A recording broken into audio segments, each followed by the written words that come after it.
অতীতে ফিরে গিয়ে জীবনটাকে নতুন করে শুরু করতে পারবো না, তবে আমরা যা পারবো তা হচ্ছে এখনই শুরু করা, নতুন একটি সমাপ্তি ঘটানো।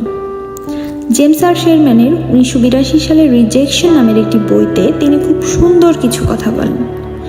কথাগুলো এমন যে, প্রথমত আপনাকে এই সত্যটি মেনে নিতে হবে যে আপনার ব্যর্থ হওয়ার পালা শেষ। ইতিমধ্যে যা ঘটেছে তা পরিবর্তন করা কিন্তু সম্ভব নয়। আপনি যদি এটা নিয়ে চিন্তিত হয়ে নিজের মূল্যবান সময় ব্যয় করেন, তবে আপনি বর্তমানকে হারাবেন এবং ভবিষ্যতেও আপনার জীবন অন্ধকারে পতিত হবে। আমাদের জীবন চলমান গল্প, যেখানে আমরা প্রত্যেকেই প্রধান চরিত্র। রিমোটের রিওয়াইন্ড বাটন টিপ দিয়ে আমরা আবার নতুন করে শুরু করতে পারি না। জীবনে এমন কিছু আছে যা পরিবর্তন করতে আমরা পারি না। কোন দেশে আমাদের জন্ম হবে, সেখানে আমরা কেমন পরিবেশ পাবো, আমাদের